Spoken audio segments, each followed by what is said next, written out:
What is Rufus Wainwright's best song? Maybe you're thinking April Fools? Could be. Possibly Natasha, beautiful song.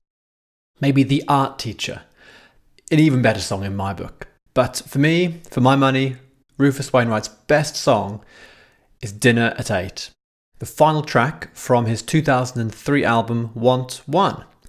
And today, in this episode of Good Art, Bad Art, I will be discussing why I think Dinner at 8 is such a great song.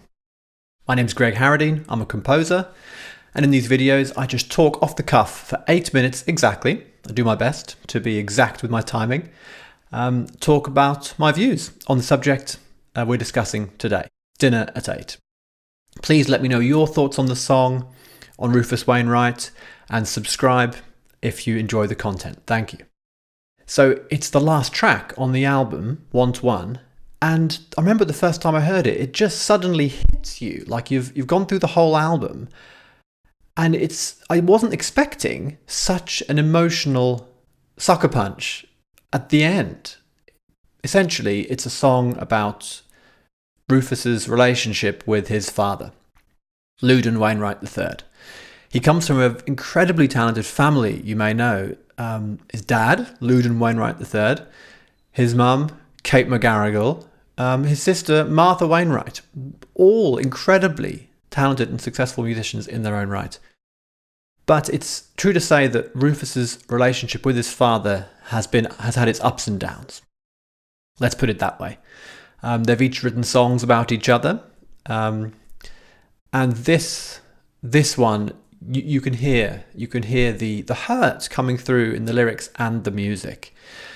You know, they say that people often claim that they say about writers to write about what you know, like the best creativity comes through lived experience, which can of course be true, no doubt. There's many examples, but I always think, what rubbish. It doesn't have to be. Like anyone with an imagination, you can create things that haven't happened to you. You can still create your way into them if you're talented in that regard. But that aside, this song is an example of very successfully conveying your own personal experiences and putting them into art and making them both expressive and having broad appeal, as in they can touch us even if we have good relationships with our own fathers. It hits home how, of course, it's all too easy to somehow end up having a bad relationship with your father if the father and son act in certain ways. Apparently, this song was written after a particularly volatile dinner that Loudon and Rufus had. They did some sort of joint photo shoot for Rolling Stone, and they had dinner afterwards, and Rufus said something like, "Oh, you must be happy, Dad, that I got you back into this magazine after all those years." And Loudon didn't take that remark too well. Later in the meal, Loudon threatened to kill Rufus, if you can believe that. And Rufus then went home that night and wrote Dinner at 8 as a retort to his father. The music. Let's talk about the music. So it starts off just piano, these steady chords, which as we go through the verse, the chords gradually change. Every couple of beats, the chord changes slightly. Sometimes it changes a lot. But essentially, what I think is great about it is, much like their relationship, the chords gradually shift, and a lot of the times the chords kind of sour, the chords move to more uncomfortable places, more uncomfortable harmonies, right? Just like their relationship becomes more and more disjointed, broken. But then every now and then we have a warmth coming into the harmonies of the piano, a warmth, a return to reconciliation, and here and there in the lyrics, Rufus wishes for reconciliation. I think the song is on a knife edge, both musically and lyrically, between expressing Rufus's indignation and sadness with the state of affairs of their relationship, but also sort of wishing and hoping that things will change and acknowledging that there have been good moments. So it's not all bad, it's not all good. It's this knife edge. And Rufus both wants his father to love him, but he also wants to say, no, I don't give a shit. If you're going to be horrible to me, then fuck you. So it's that knife edge. Of course, it's not just piano. We get this beautifully subtly arranged orchestra that comes in bit by bit. We have strings initially, later on woodwind, some harp, even some brass, but very subtle, very subtle. Rufus is definitely a well-rounded musician. He often arranges his own orchestral parts.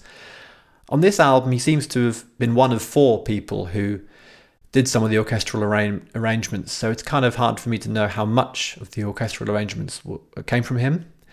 But the guy's written operas, so he definitely knows how to arrange very well for orchestra, and it's really well done. The swelling strings, it can very easily become a bit too much.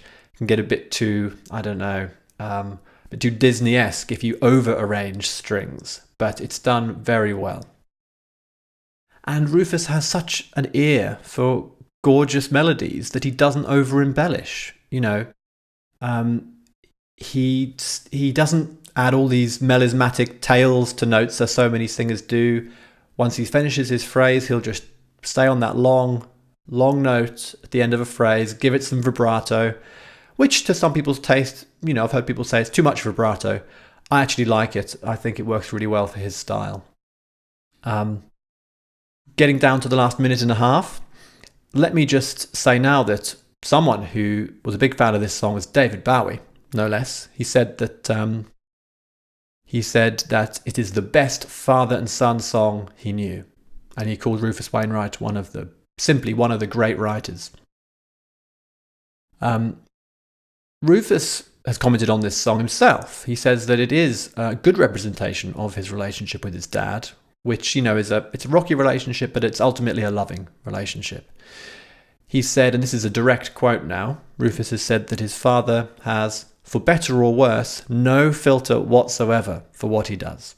And I admire that, because never have I known a more tormented artist than him.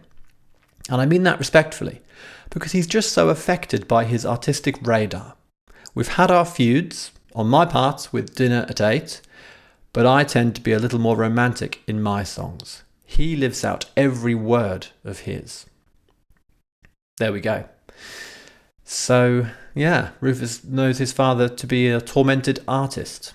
So there we are. But please, my discussions on this is nothing compared to sitting down and listening to the song. Put 4 minutes aside, please go and listen, enjoy it. I've been Greg Harradine. Please subscribe if you've enjoyed this, and join me next time for another edition of Good Art, Bad Art. Goodbye.